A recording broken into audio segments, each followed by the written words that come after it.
guys, Fusebox here. Sorry, I've been busy. I mean, like, my work hours are just insane. Pretty much my work hours now are all the time. But I did manage to begin building my Ruel Huntmaster. And I want to go over, a lot of people are going to have Ruel the Huntmaster, but not going to have Thea Tomb Lord.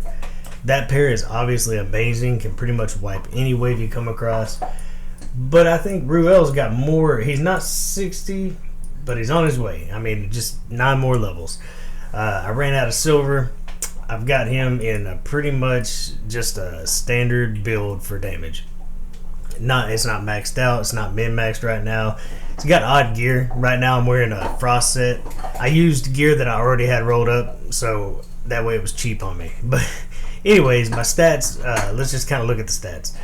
We're at, on accuracy, I didn't push it real hard. I needed an accuracy banner and a little bit here and there. Because when he uses his move to land Hex, he's also going to place an increased accuracy on the entire team. So I'm going to get an extra 80 accuracy out of this before he goes to place Hex, which will be enough to land it in pretty much any normal content. So that does make it easier to build him.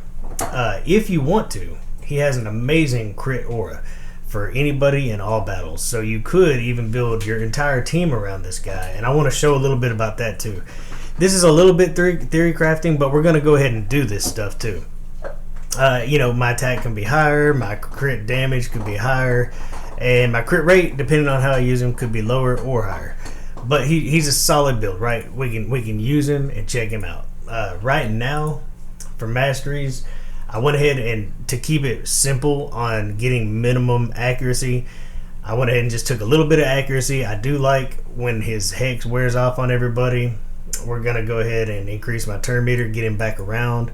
He was at like 177 speed or something. I do think in the future Lord of Steel will be important. So in case I don't have to change my build, I took it now. But Master Hexer, it says nothing about Hex on here.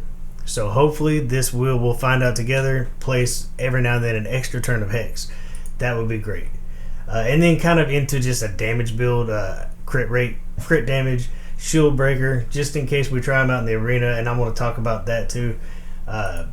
Extra damage on his first hit, cycle of violence. He does do a lot of damage. In a stronger build, this guy's going to help you out a lot if you need an amazing damage dealer. I went ahead and took Methodical for his A1 because I'm not booked. We'll talk about that too. Kill streak, definitely anywhere we're taking more damage, and Helm Smasher for now because we just want to get the most out of him, kind of see what he can do. That's my dog chewing on a bone. Alright, so really, let's look at his skills and let's talk about what he can do. A1, without books, we have a 50% chance of doing decreased defense. This is going to be good when you get on a boss.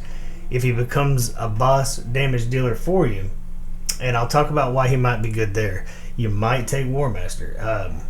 But being able to bring decreased defense either way is great. He keeps accuracy high on himself, so he'll be able to land this in Doom Tower on bosses.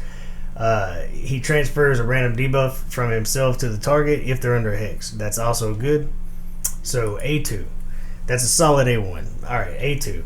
Attacks all enemies. Places an extra hit if they're under a Hex. This is kind of his big damage dealing move.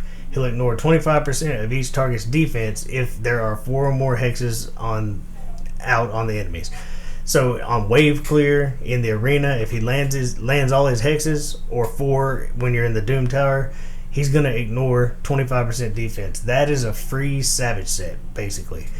That's amazing. If you combine that with a Savage set, you're really getting, you're starting to get to the point you're ignoring all their defense. Savage set and a Cruel set, you're really getting there. So definitely a strong hit. This cooldown would be super important, including the damage.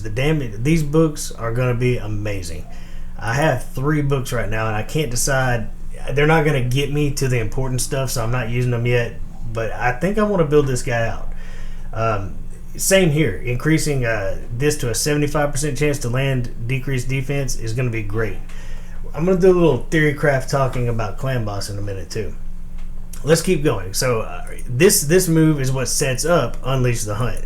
Stalk Prey, he actually places a 50% increase accuracy on your entire team for 2 turns. That's great. Then he throws the Hex out on the entire team. Also, he places Perfect Veil on himself for 2 turns and fills his turn meter by 50%. So when he uses this move, which the AI does use it first, increase accuracy, put the debuff out, and then he gets ready to instantly go into Unleash the Hunt and try to tear into the team, ignoring defense. Also, when Hex is out, look at all the amazing things it does. I can't wait to talk about the different people who are going to pair so amazingly well with Ruel the Huntmaster. So especially for an average player, if you got this guy, I'm telling you, he's going to help you out. Decreases, all right, anybody under Hex, they get their speed decreased by 5% and their resistance decreased by 10%. This is great. I don't think the resistance is much, but the speed is great. You're slowing them down beyond a slow debuff. 5% more on everybody. That's pretty big. He also increases the damage that people under Hex take by 10% and decreases the value of the heals they receive by 30%. If there is a healer on the team, that's huge. 30% of the heals wiped away because they're under a Hex. They take 10% damage from everybody on your team if they're under a Hex. So now you don't just have decreased defense and weaken. You can have decreased defense, weaken, and Hex. As long as Ruel's on your team, they're going to take an extra 10% on top of all those other debuffs you put down. Absolutely amazing. And let's just real quick look at the aura. 20% crit rate is nothing to shy away from. You could build an entire team around 80% and give them more crit damage if you wanted to. Definitely something to think about. Alright, so keeping in mind that we're actually slowing people beyond a slow debuff, we're actually increasing. It's a new debuff that makes their damage, increases the damage you do to them another 10%. This is pretty big. The people, think about pairing him up with if you're trying to control the speed of the other team constantly. An average player is trying to push through hard Doom Tower. You're constantly trying to come up with ways to outspeed the team without having 240 speed on your entire team, right? Well, you pair him up with Visix the Unbowed, and she will throw out the decreased speed on the entire team. He comes through, throws down Hex, which means that's another 5%. They're at 35% slower speed. That's definitely a great pair, Ruel and Visix. Also, he brings a new buff that not many characters bring pretty consistently once he's booked. Well, this means he can pair up with Seer as well, because he increases ally accuracy, which she can rip off for extra damage, but he also puts up Hex. And if you have somebody putting down decreased defense, or even better, decreased defense and weaken, now you've got an extra 10% damage you're doing against the team. So we'll kind of try to show that off a little bit. And then on his own, we'll look at his damage. And obviously, if you have Thea Tomb Lord, he sets up the team with Hex. She just wipes the team by removing those Hexes. Alright, so I guess let's just kind of see what he does himself real quick. Let's baseline this guy. I need to be leveling him anyway. It shouldn't take long. By the way, if you're ever speed leveling somebody, it's not efficient. Warning, this is not efficient. But if you're really trying to speed level them, run them themselves. If they have the gear, let them run it themselves. I have not tried this yet. The affinity should be okay here. So let's just see what kind of damage he does. Let's put this on 1. There's the Hex with the increased accuracy. And then there's his double hit. That's definitely a great hit. No debuffs other than the Hex. He does ignore defense because of that. So we can speed it up now. You see his A1 going off.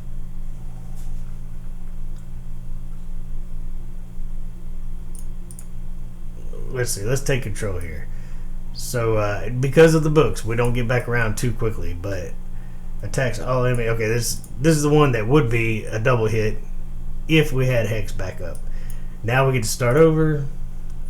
We've got Hex out. Unfortunately, we don't have our move up, but we still will get 10% extra damage on everybody. So we're just going to auto through this. He's probably only alive because of that veil, so that's useful too. But he can get through this, no problem.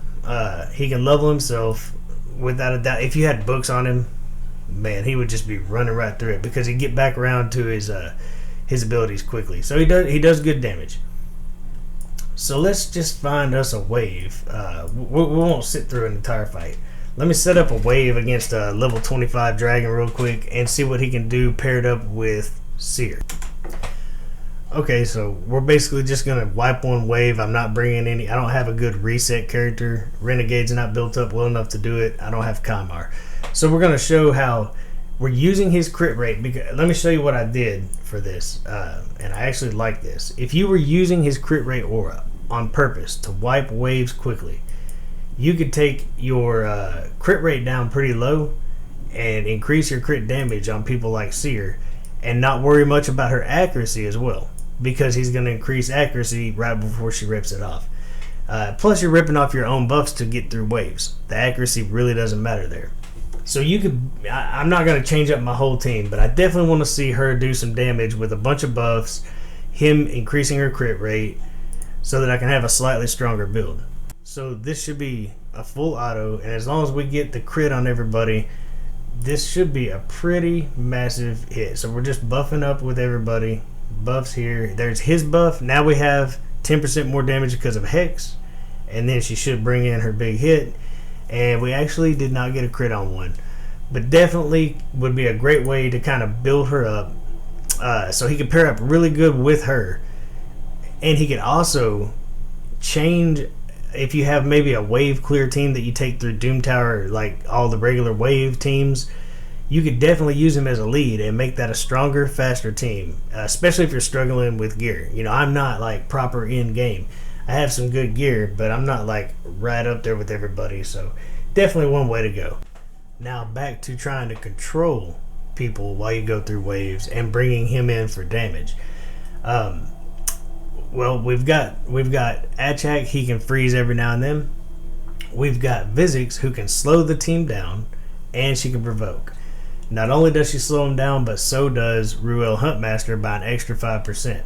On top of that, we're going to speed our team up with whoever you have, Haikatoon, Lucidia, Lysandra, and then we're bringing a Poisoner. We may like skip through and let this one. This is a proper team to beat the dragon. I've got a Poisoner in it, but the idea is to watch how much we control the team with extra slows, extra damage against them. So this should be like faster than the other teams I've been showing on Dragon. Not by a ton. It's still a control team, so it's going to be slow and steady. But now we're controlling their speed in multiple ways. We're taking down turn meter. We're increasing our speed. We're decreasing their speed. And then extra damage to them and extra decreased speed from a Hex. Now again, if he was booked, it would be up pretty much constantly.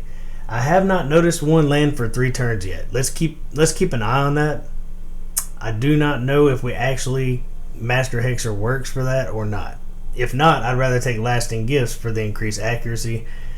We'll just have to keep our eye on that as it goes through. I'm really curious if we ever see 3 turns of Hex. That would be a lot. That would definitely help me out choosing on my masteries, and you too. So far I've only seen 2 turns. They're going to have to add this into, if they're not going to allow it, it's worth noting, if they're not going to allow this, like provoke or stun, then they need to put it in. They need to retrofit all of those masteries to add the word Hex, because right now it's not worded that way, and it should give me 3 turns of Hex. But it doesn't look like it's ever going to happen.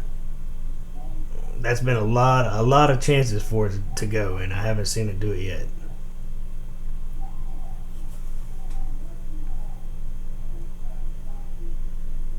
But what we are seeing is plenty of control, right?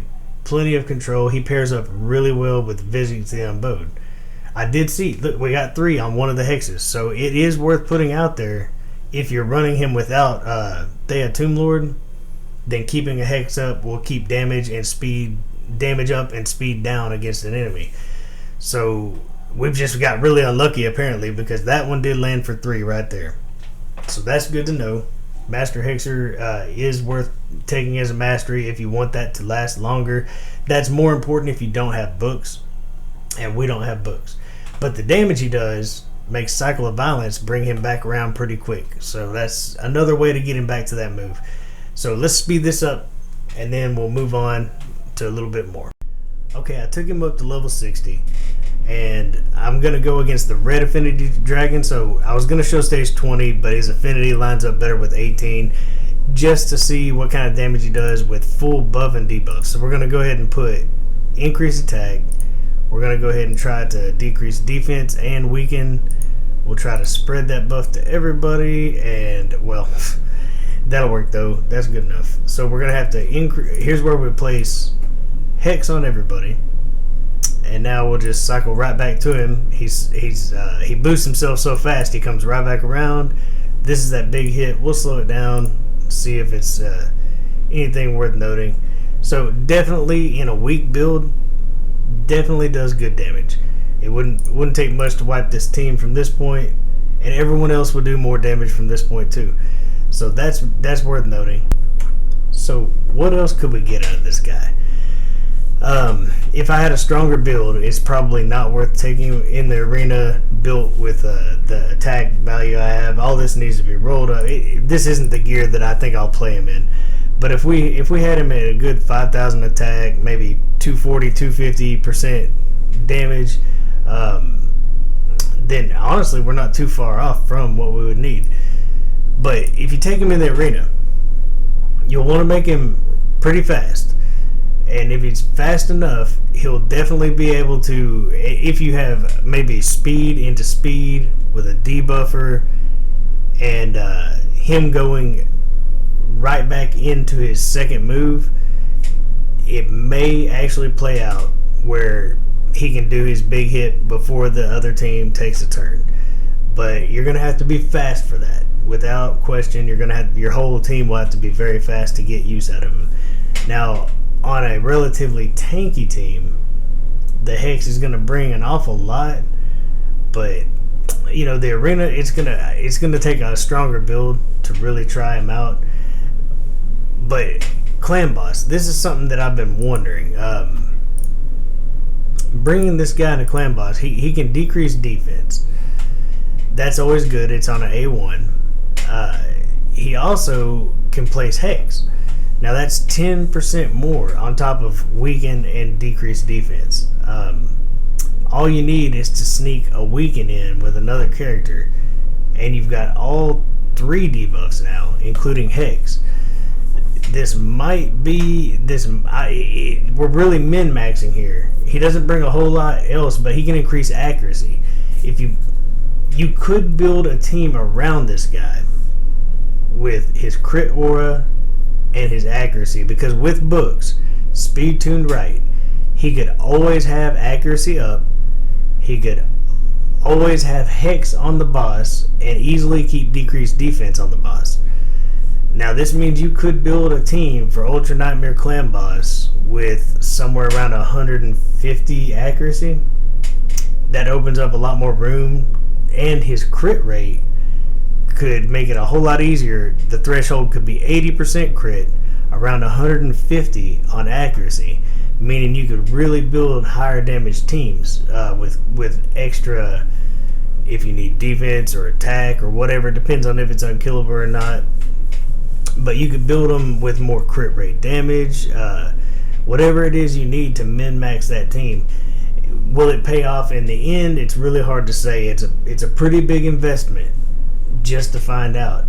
I am not at a point where I have the resources to do it. I just don't have any silver to do it. Otherwise, I'd have this guy rolled up and doing a whole lot more than he's doing right now. And again, though, if that worked out, then you would probably be looking at War Master instead of Helm Smasher. Just something to throw out there, though. He could definitely bring something to the table. I just don't know if it's enough value. But a straight 10%, I don't know. It might be. So hey, you know, if the average player got Ruel but does not have Thea Tomb Lord, at least not yet, I think there's plenty of use for him. he's a good damage dealer. As long as he's landing hits, he's getting a double hit that hits hard. So he's gonna outperform a lot of. If you don't have a lot of legendaries doing huge damage, he's gonna outperform most of what you have on damage if you build him out strong. And he's gonna bring more to the entire team as well. You literally could build a team around him if you wanted to throw that crit rate in the front, throw the accuracy up all the time. He's definitely worth the books too. This would be a ton more damage. If you got Ruel, I think you got a great champ. He's useful in more ways than just one. You know, he's not just got to be paired up with Thea Tomb Lord. He pairs up really well with anybody with decreased speed. He brings that accuracy buff, a crit rate aura if you want to use it. It's always a tough choice. Speed auras are great. Defense auras sometimes are more important. But if you're able to survive, that crit rate aura is absolutely great. I can't wait to get him stronger. I will try to go over him again when I get him tougher, because I think he's going to perform. I really do think he's going to perform. But for the average player, he's a huge attack champ, and he's going to help you through all kinds of content. Thanks for sitting with me, and until next time, enjoy the grind.